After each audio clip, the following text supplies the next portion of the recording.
तो guys venom the last dance की ending और पोस्ट क्रेडिट सीन्स को स्पाइडरमैन 4 के लिए सेट कर दिया गया है। और अगर आपने रिसेंटली रूमर्स देखे हो तो नल और वेनम स्पाइडरमैन 4 में अपीयर होने वाले हैं। एंड टॉम हॉलैंड ने भी अपने रिसेंट इंटरव्यू में कहा है कि उन्होंने मूवी का ड्राफ्ट देखा है और वो अब भी स्क्रिप्ट के ऊपर काम कर रहे हैं, लेकिन उन्होंने ये भी कहा है कि मूवी का जो आइडिया है वो बहुत ज्यादा क्रेजी है। ये कुछ ऐसा है जो उन्होंने पहले कभी नहीं किया है।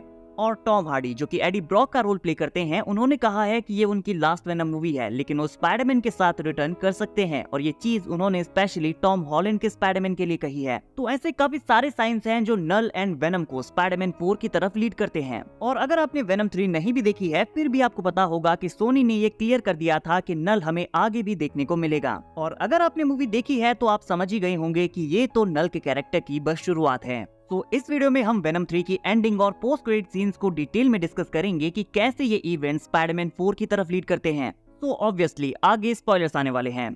तो मूवी की एंडिंग में वेनम खुद को सैक्रिफाइस कर देता है, लेकिन पोस्ट क्रेडिट सीन में हमें ऐसा दिखाने की कोशिश की गई है कि वेनम यहाँ पर अब भी जिंदा है। बट एडी और ऑडियंस वेनम की डेथ के बाद जितने कंसर्न है, इस मोमेंट के लिए वेनम द सिम्बियोट मर चुका है। एडी यहाँ पर जिंदा बच जाता है और वो न्यूयॉर्क में स्टैचू ऑफ लिबर्टी को देखने जाता है, बिकॉज वेनम ने उससे कहा था कि वो हमेशा से स्टैचू ऑफ लिबर्टी देखना चाहता है। इनफैक्ट ये एक बहुत ही टचिंग और इमोशनल मोमेंट था जब वेनम खुद को सैक्रिफाइस करने से पहले कहता है कि मुझे स्टैचू ऑफ लिबर्टी देखना था। इसीलिए Eddie Brock statue of liberty देखने के लिए न्यूयॉर्क जाता है और कहता है कि मैं तुम्हें कभी नहीं भूलूंगा बड़ी। और यहाँ पर चीजें इंटरेस्टिंग होना शुरू हो जाती हैं। इस मूवी की स्टार्टिंग में Venom late there be Carnage के post credit scene and Spiderman no way home के पोस्ट क्रेडिट सीन में उन्होंने कुछ रूल्स एस्टैब्लिश किए हैं। पहले तो यहाँ नो वे होम के पोस्ट क्रेडिट सीन को एस्टैब्लिश करके ये एड्रेस किया जाता है कि ये दो अलग अलग यूनिवर्सेस हैं। सो टेक्निकली वेनम सिम्बियोट का एक पीस एमसीयू में भी एग्जिस्ट करता है, जो कि एक काफी बड़ा सेटअप है, बिकॉज ये पीस एडी ब्रॉक से दोबारा रियूनाइट हो सकता है जब एडी ब्रॉक एमसीयू में जाएगा, बिकॉज एडी को मूवी के एंड में न्यूयॉर्क में दिखाया गया है।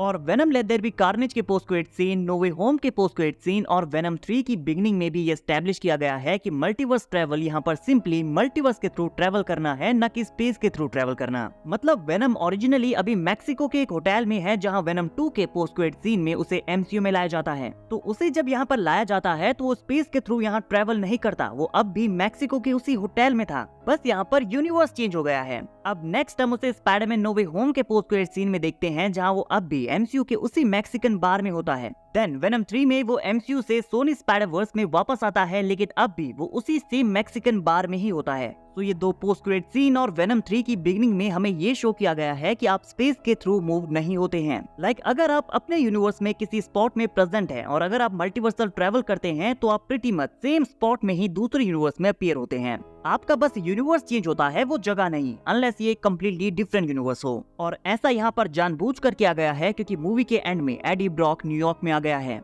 और पीटर पार्कर हमारा स्पाइडरमैन भी एमसीयू में न्यूयॉर्क में ही रहता है। तो जो रूल सोनी ऑलरेडी एस्टैब्लिश कर चुका है उनके अकॉर्डिंग अगर इंकर्जन स्टार्ट होते हैं, यहाँ पर सोनी और एमसीयू आपस में क्रॉसओवर करते हैं, तो वेनम भी न्यूयॉर्क में होगा। लाइक अगर एडी किसी तरह से एमसीयू में ट्रांसफर हो जाता है तो वो न्यूयॉर्क में ट्रांसफर होगा, बिकॉज सोनी स्पाइडरवर्स में वो अभी न्यूयॉर्क में ही है।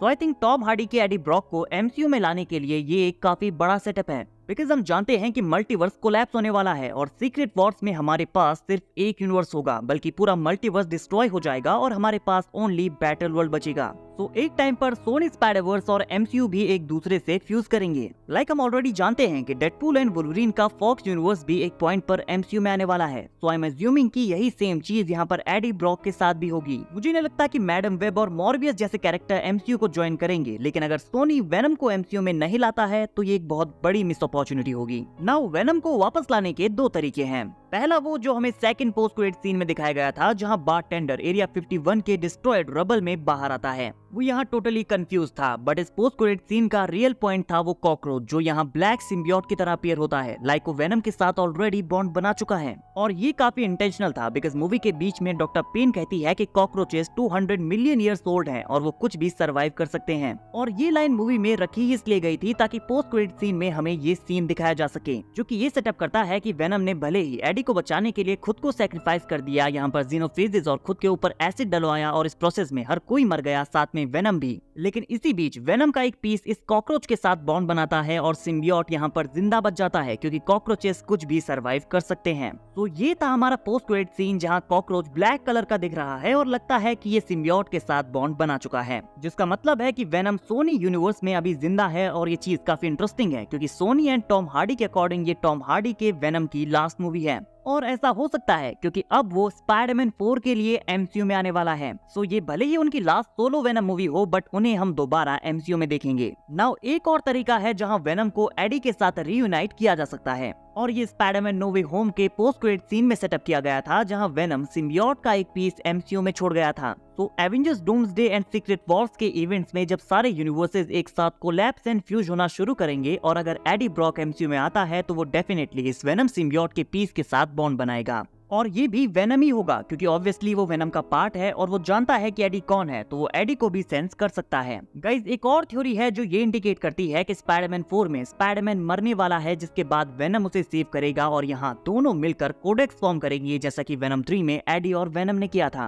कोडेक्स बेसिकली तब क्रिएट होता है जब सिम्बियोट अपने होस्ट को मरने के बाद जिंदा कर देता है, और यहाँ पर सिम्बियोट और होस्ट के बीच एक कोडेक्स फॉर्म होता है, और नल को खुद को प्रिजन से फ्री करने के लिए इस कोडेक्स की जरूरत है। और नल यहाँ यूनिवर्सेस मींस पूरे मल्टीवर्स से अलग स्पेस एंड टाइम से बाहर एग्जिस्ट करता है, और कॉमिक्स में भी वो टेक्निकली वॉइड में होता है। तो इसका मतलब है कि वो किसी भी यूनिवर्स में एंटर कर सकता है, और नल पोर्टल्स भी क्रिएट करता है। तो ये भी एक बहुत बड़ा इंडिकेटर है कि नल एमसीयू में आने वाला है।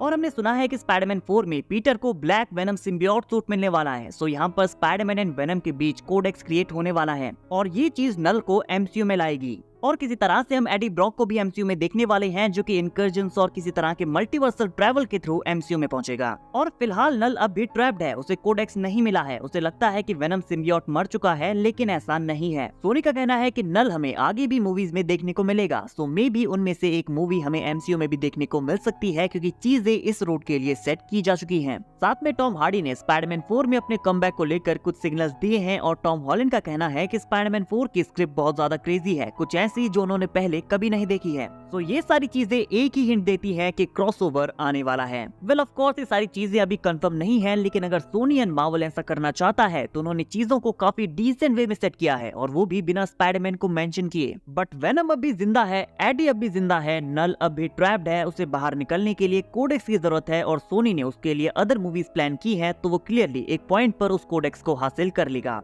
तो गाइस, क्या आप लोग स्पाइडरमैन के साथ वेनम का बॉन्ड बनते हुए देखना चाहते हैं, जहां पर स्पाइडरमैन मर जाएगा और वेनम उसे जिंदा करेगा, देन वो दोनों कोडेक्स फॉर्म करेंगे? या फिर आप लोग टॉम हार्डी के एडी ब्रॉक को रिटर्न करके वेनम सिम्बियोट के साथ रीयूनाइट होते हुए देखना चाहते हैं? या फिर आपको ये सब कुछ देखना है? क्योंकि ऐसा हो सकता है, वेनम फिलहाल दोनों यूनिवर्स में एग्जिस्ट करता है। सोनी स्पाइडरवर्स का वेनम एडी के साथ फिर से बॉन्ड बनाएगा, और अर्थ 616 का वेनम टॉम हॉलैंड के स्पाइडरमैन के साथ बॉन्ड बनाएगा, जिसके बाद टॉम हार्डी का वेनम एमसीयू में जाएगा और स्पाइडरमैन के वेनम के साथ मिलकर नल के अगेंस्ट फाइट करेगा। तो ये सब कुछ पॉसिबल है, और अगर ऐसा होता है तो स्पाइडरमैन 4 एक बहुत बड़ी एंड क्रेजी मूवी होने वाली है। गाइस, आपका इस बारे में क्या कहना है कमेंट करके जरूर बताइए, एंड वीडियो अगर अच्छी लगी हो तो वीडियो को लाइक और चैनल को सब्सक्राइब करना ना भूले, बिकॉज मार्वल रिलेटेड अपडेट्स हम डेली लाते रहते हैं।